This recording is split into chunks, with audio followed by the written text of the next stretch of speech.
پطرس کا پہلا عام خط، پہلا باب۔ پطرس کی طرف سے جو یسوع مسیح کا رسول ہے، ان مسافروں کے نام جو پنتس، گلتیا، کپدوکیا، آسیا اور بتھنیا میں جا بجا رہتے ہیں، اور خدا باپ کے علم سابق کے موافق روح کے پاک کرنے سے فرما بردار ہونے اور یسوع مسیح کا خون چھڑکے جانے کے لیے برگزیدہ ہوئے ہیں۔ فضل اور اطمینان تمہیں زیادہ حاصل ہوتا رہے۔ ایک زندہ امید۔ ہمارے خداوند یسوع مسیح کے خدا اور باپ کی حمد ہو، جس نے یسوع مسیح کے مردوں میں سے جی اٹھنے کے باعث اپنی بڑی رحمت سے ہمیں زندہ امید کے لیے نئے سرے سے پیدا کیا، تاکہ ایک غیر فانی اور بے داغ اور لازوال میراث کو حاصل کریں۔ وہ تمہارے واسطے جو خدا کی قدرت سے ایمان کے وسیلے سے اس نجات کے لیے جو آخری وقت میں ظاہر ہونے کو تیار ہے حفاظت کیے جاتے ہو، آسمان پر محفوظ ہے۔ اس کے سبب سے تم خوشی مناتے ہو، اگرچہ اب چند روز کے لیے ضرورت کی وجہ سے طرح طرح کی آزمائشوں کے سبب سے غم زدہ ہو، اور یہ اس لیے ہے کہ تمہارا آزمایا ہوا ایمان جو آگ سے آزمائے ہوئے فانی سونے سے بھی بہت ہی بیش قیمت ہے، یسوع مسیح کے ظہور کے وقت تعریف اور جلال اور عزت کا باعث ٹھہرے۔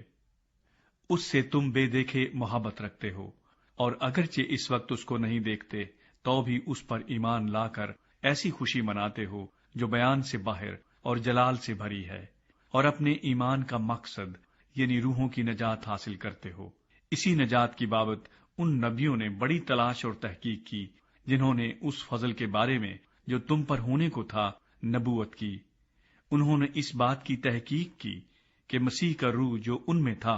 اور پیشتر سے مسیح کے دکھوں کی اور ان کے بعد کے جلال کی گواہی دیتا تھا، وہ کون سے اور کیسے وقت کی طرف اشارہ کرتا تھا۔ ان پر یہ ظاہر کیا گیا کہ وہ نہ اپنی بلکہ تمہاری خدمت کے لیے یہ باتیں کہا کرتے تھے، جن کی خبر اب تم کو ان کی معرفت ملی، جنہوں نے روح القدس کے وسیلے سے جو آسمان پر سے بھیجا گیا تم کو خوشخبری دی، اور فرشتے بھی ان باتوں پر غور سے نظر کرنے کے مشتاق ہیں۔ پاکیزگی کے لیے بلاغت۔ اس واسطے اپنی عقل کی کمر باندھ کر اور ہوشیار ہو کر اس فضل کی کامل امید رکھو جو یسوع مسیح کے ظہور کے وقت تم پر ہونے والا ہے، اور فرما بردار فرزند ہو کر اپنی جہالت کے زمانے کی پرانی خواہشوں کے تابع نہ بنو، بلکہ جس طرح تمہارا بلانے والا پاک ہے اسی طرح تم بھی اپنے سارے چال چلن میں پاک بنو، کیونکہ لکھا ہے کہ پاک ہو اس لیے کہ میں پاک ہوں۔ اور جب کہ تم باپ کہہ کر اس سے دعا کرتے ہو جو ہر ایک کے کام کے موافق بغیر طرفداری کے انصاف کرتا ہے، تو اپنی مسافرت کا زمانہ خوف کے ساتھ گزارو، کیونکہ تم جانتے ہو کہ تمہارا نکما چال چلن جو باپ دادا سے چلا آتا تھا، اس سے تمہاری خلاصی فانی چیزوں یعنی سونے چاندی کے ذریعے سے نہیں ہوئی، بلکہ ایک بے عیب اور بے داغ برے یعنی مسیح کے بیش قیمت خون سے۔ اس کا علم تو بنائے عالم سے پیشتر سے تھا، مگر ظہور اخیر زمانے میں تمہاری خاطر ہوا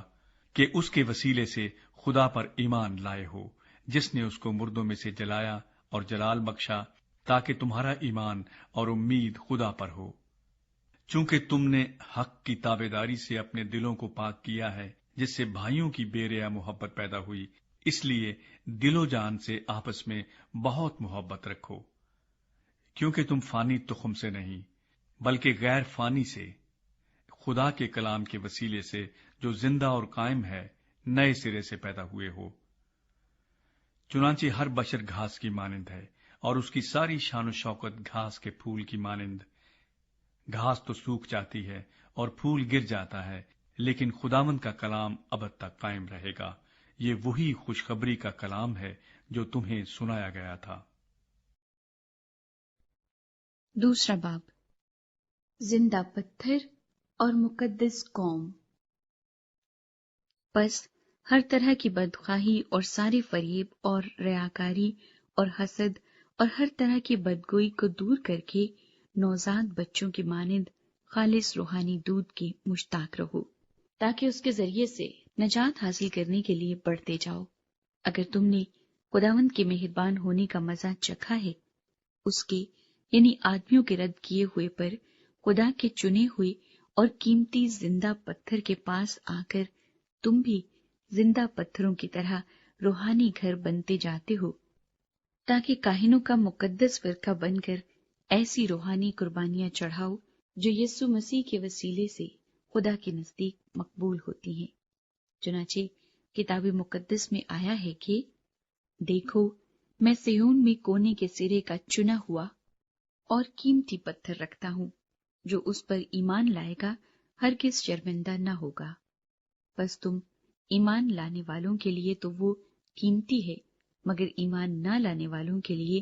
جس پتھر کو معماروں نے رد کیا وہی کونے کے سرے کا پتھر ہو گیا، اور ٹھیس لگنے کا پتھر اور ٹھوکر کھانے کی چٹان ہوا، کیونکہ وہ نافرمان ہو کر کلام سے ٹھوکر کھاتے ہیں اور اسی کے لیے مقرر بھی ہوئے تھے۔ لیکن تم ایک برگزیدہ نسل، شاہی کاہنوں کا فرقہ، مقدس قوم اور ایسی امت ہو جو خدا کی خاص ملکیت ہے، تاکہ اس کی خوبیاں ظاہر کرو جس نے تمہیں تاریکی سے اپنی عجیب روشنی میں بلایا ہے۔ پہلے تم کوئی امت نہ تھے، مگر اب خدا کی امت ہو۔ تم پر رحمت نہ ہوئی تھی، مگر اب تم پر رحمت ہوئی۔ خدا کے بندے، اے پیارو، میں تمہاری منت کرتا ہوں کہ تم اپنے آپ کو پردیسی اور مسافر جان کر ان جسمانی خواہشوں سے پرہیز کرو جو روح سے لڑائی رکھتی ہیں، اور غیر قوموں میں اپنا چال چلن نیک رکھو، تاکہ جن باتوں میں وہ تمہیں بدکار جان کر تمہاری بدگوئی کرتے ہیں، تمہارے نیک کاموں کو دیکھ کر انہی کے سبب سے ملاحظہ کے دن خدا کی تمجید کریں۔ خداوند کی خاطر انسان کے ہر ایک انتظام کے تابع رہو، بادشاہ کے اس لیے کہ وہ سب سے بزرگ ہے، اور حاکموں کے اس لیے کہ وہ بدکاروں کی سزا اور نیکوکاروں کی تعریف کے لیے اس کے بھیجے ہوئے ہیں، کیونکہ خدا کی یہ مرضی ہے کہ تم نیکی کر کے نادان آدمیوں کی جہالت کی باتوں کو بند کر دو اور اپنے آپ کو آزاد جانو، مگر اس آزادی کو بدی کا پردہ نہ بناؤ، بلکہ اپنے آپ کو خدا کے بندے جانو۔ سب کی عزت کرو، برادری سے محبت رکھو، خدا سے ڈرو، بادشاہ کی عزت کرو۔ یسوع مسیح کے دکھوں کا نمونہ۔ اے نوکرو، بڑے خوف سے اپنے مالکوں کے تابع رہو، نہ صرف نیکوں اور حلیموں ہی کے بلکہ بد مزاجوں کے بھی، کیونکہ اگر کوئی خدا کے خیال سے بے انصافی کے باعث دکھ اٹھا کر تکلیفوں کی برداشت کرے تو یہ پسندیدہ ہے، اس لیے کہ اگر تم نے گناہ کر کے مکے کھائے اور صبر کیا تو کون سا فخر ہے؟ ہاں، اگر نیکی کر کے دکھ پاتے اور صبر کرتے ہو تو یہ خدا کے نزدیک پسندیدہ ہے، اور تم اسی کے لیے بلائے گئے ہو، کیونکہ مسیح بھی تمہارے واسطے دکھ اٹھا کر تمہیں ایک نمونہ دے گیا ہے تاکہ اس کے نقش قدم پر چلو۔ نہ اس نے گناہ کیا اور نہ اس کے منہ سے کوئی مکر کی بات نکلی، نہ وہ گالیاں کھا کر گالی دیتا تھا اور نہ دکھ پا کر کسی کو دھمکاتا تھا، بلکہ اپنے آپ کو سچے انصاف کرنے والے کے سپرد کرتا تھا۔ وہ آپ ہمارے گناہوں کو اپنے بدن پر لیے ہوئے صلیب پر چڑھ گیا، تاکہ ہم گناہوں کے اعتبار سے مر کر راست بازی کے اعتبار سے جیئیں، اور اسی کے مار کھانے سے تم نے شفا پائی، کیونکہ پہلے تم بھیڑوں کی طرح بھٹکتے پھرتے تھے، مگر اب اپنی روحوں کے گلابان اور نگہبان کے پاس پھر آ گئے ہو۔ تیسرا باب۔ بیوی اور شوہر۔ اے بیویو، تم بھی اپنے اپنے شوہر کے تابع رہو، اس لیے کہ اگر بعض ان میں سے کلام کو نہ مانتے ہوں تو بھی تمہارے پاکیزہ چال چلن اور خوف کو دیکھ کر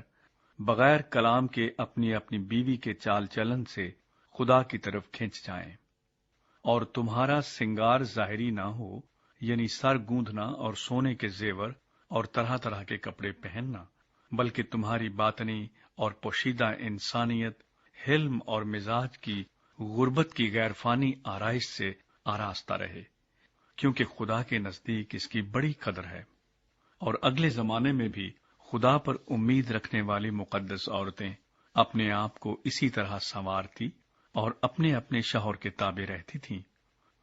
چنانچہ سارا ابراہیم کے حکم میں رہتی اور اسے خداوند کہتی تھی، تم بھی اگر نیکی کرو اور کسی ڈراوے سے نہ ڈرو تو اس کی بیٹیاں ہوئیں۔ اے شوہرو، تم بھی بیویوں کے ساتھ عقل مندی سے بسر کرو اور عورت کو نازک ظرف جان کر اس کی عزت کرو، اور یوں سمجھو کہ ہم دونوں زندگی کی نعمت کے وارث ہیں، تاکہ تمہاری دعائیں رک نہ جائیں۔ حق پر عمل کی خاطر دکھ اٹھانا۔ غرض سب کے سب یک دل اور ہمدرد رہو، برادرانہ محبت رکھو، نرم دل اور فروتن بنو، بدی کے عوض بدی نہ کرو،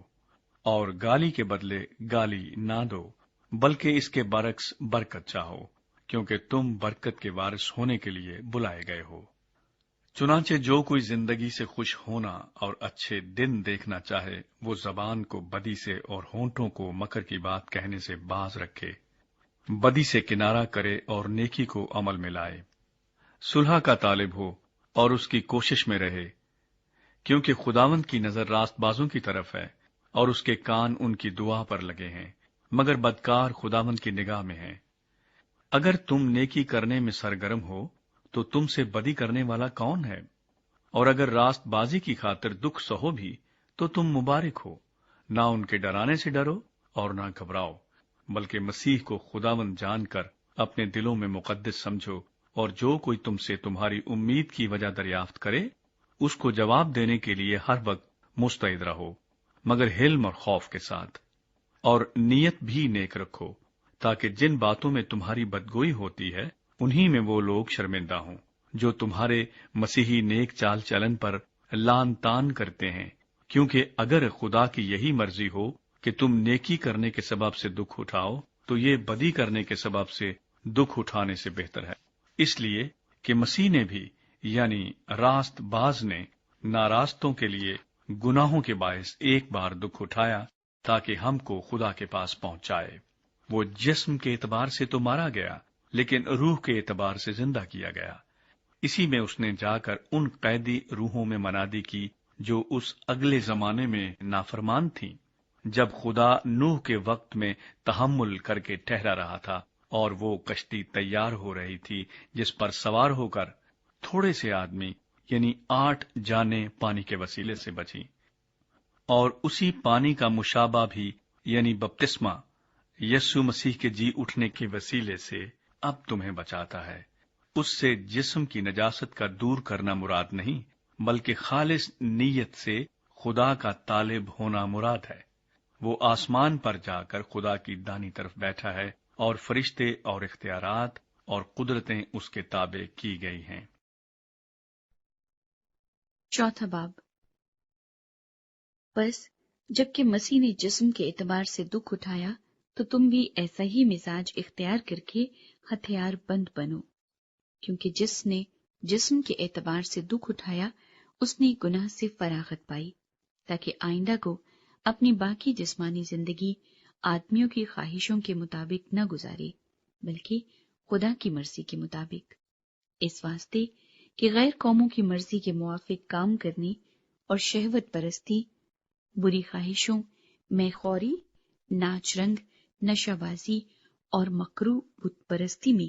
جس قدر ہم نے پہلے وقت گزارا وہی بہت ہے۔ اس پر وہ تعجب کرتے ہیں کہ تم اسی سخت بد چلنی تک ان کا ساتھ نہیں دیتے اور لان تان کرتے ہیں۔ انہیں اسی کو حساب دینا پڑے گا جو زندوں اور مردوں کا انصاف کرنے کو تیار ہے، کیونکہ مردوں کو بھی خوشخبری اسی لیے سنائی گئی تھی کہ جسم کے لحاظ سے تو آدمیوں کے مطابق ان کا انصاف ہو، لیکن روح کے لحاظ سے خدا کے مطابق زندہ رہیں۔ خدا کی عطا کردہ صلاحیتوں کے اچھے مختار۔ سب چیزوں کا خاتمہ جلد ہونے والا ہے، بس ہوشیار رہو اور دعا کرنے کے لیے تیار۔ سب سے بڑھ کر یہ ہے کہ آپس میں بڑی محبت رکھو، کیونکہ محبت بہت سے گناہوں پر پردہ ڈال دیتی ہے۔ بغیر بڑبڑائے آپس میں مسافر پروری کرو، جن کو جس قدر نعمت ملی ہے وہ اسے خدا کی مختلف نعمتوں کے اچھے مختاروں کی طرح ایک دوسرے کی خدمت میں صرف کریں۔ اگر کوئی کچھ کہے تو ایسا کہے کہ گویا خدا کا کلام ہے۔ اگر کوئی خدمت کرے تو اس طاقت کے مطابق کرے جو خدا دے، تاکہ سب باتوں میں یسوع مسیح کے وسیلے سے خدا کا جلال ظاہر ہو۔ جلال اور سلطنت عبدالآباد اسی کی ہے، آمین۔ مسیحی ہونے کے باعث دکھ۔ اے پیارو، جو مصیبت کی آگ تمہاری آزمائش کے لیے تم میں بھڑکی ہے، یہ سمجھ کر اس سے تعجب نہ کرو کہ یہ ایک انوکھی بات ہم پر واقع ہوئی ہے، بلکہ مسیح کے دکھوں میں جوں جوں شریک ہو خوشی کرو، تاکہ اس کے جلال کے ظہور کے وقت بھی نہایت خوش و خرم ہو۔ اگر مسیح کے نام کے سبب سے تمہیں ملامت کی جاتی ہے تو تم مبارک ہو، کیونکہ جلال کا روح یعنی خدا کا روح تم پر سایہ کرتا ہے۔ تم میں سے کوئی شخص خونی یا چور یا بدکار یا اوروں کے کام میں دست انداز ہو کر دکھ نہ پائے، لیکن اگر مسیحی ہونے کے باعث کوئی شخص دکھ پائے تو شرمائے نہیں، بلکہ اس نام کے سبب سے خدا کی تمجید کرے، کیونکہ وہ وقت آ پہنچا ہے کہ خدا کے گھر سے عدالت شروع ہو، اور جب ہم ہی سے شروع ہوگی تو ان کا کیا انجام ہوگا جو خدا کی خوشخبری کو نہیں مانتے، اور جب راست باز ہی مشکل سے نجات پائے گا تو بے دین اور گناہگار کا کیا ٹھکانہ۔ پس جو خدا کی مرضی کے موافق دکھ پاتے ہیں وہ نیکی کر کے اپنی جانوں کو وفادار خالق کے سپرد کریں۔ 5واں باب۔ خدا کا گلہ۔ تم میں جو بزرگ ہیں، میں ان کی طرح بزرگ اور مسیح کے دکھوں کا گواہ اور ظاہر ہونے والے جلال میں شریک بھی ہو کر ان کو یہ نصیحت کرتا ہوں کہ خدا کے اس گلے کی گلہ بانی کرو جو تم میں ہے۔ لاچاری سے نگہبانی نہ کرو، بلکہ خدا کی مرضی کے موافق خوشی سے، اور ناجائز نفع کے لیے نہیں بلکہ دلی شوق سے۔ اور جو لوگ تمہارے سپرد ہیں ان پر حکومت نہ جتاؤ، بلکہ گلے کے لیے نمونہ بنو۔ اور جب سردار گلہ بان ظاہر ہوگا تو تم کو جلال کا ایسا صحرا ملے گا جو مرجھانے کا نہیں۔ اے جوانوں، تم بھی بزرگوں کے تابع رہو، بلکہ سب کے سب ایک دوسرے کی خدمت کے لیے فروتنی سے کمر بستہ رہو، اس لیے کہ خدا مغروروں کا مقابلہ کرتا ہے مگر فروتنوں کو توفیق بخشتا ہے۔ پس خدا کے قوی ہاتھ کے نیچے فروتنی سے رہو، تاکہ وہ تمہیں وقت پر سر بلند کرے، اور اپنی ساری فکر اسی پر ڈال دو، کیونکہ اس کو تمہاری فکر ہے۔ تم ہوشیار اور بیدار رہو۔ تمہارا مخالف ابلیس گرجنے والے شیر ببر کی طرح ڈھونڈتا پھرتا ہے کہ کس کو پھاڑ کھائے۔ تم ایمان میں مضبوط ہو کر اور یہ جان کر اس کا مقابلہ کرو کہ تمہارے بھائی جو دنیا میں ہیں ایسے ہی دکھ اٹھا رہے ہیں۔ اب خدا جو ہر طرح کے فضل کا چشمہ ہے، جس نے تم کو مسیح میں اپنے ابدی جلال کے لیے بلایا، تمہارے تھوڑی مدت تک دکھ اٹھانے کے بعد آپ ہی تمہیں کامل اور قائم اور مضبوط کرے گا۔ عبدالآباد اسی کی سلطنت رہے، آمین۔ تسلیمات۔ میں نے سلوانوس کی معرفت، جو میری دانست میں دیانتدار بھائی ہے، مختصر طور پر لکھ کر تمہیں نصیحت کی، اور یہ گواہی دی کہ خدا کا سچا فضل یہی ہے، اسی پر قائم رہو۔ جو بابل میں تمہاری طرح برگزیدہ ہیں، وہ اور میرا بیٹا مرکز تمہیں سلام کہتے ہیں۔ محبت سے بوسہ لے لے کر آپس میں سلام کرو۔ تم سب کو جو مسیح میں ہو اطمینان حاصل ہوتا رہے۔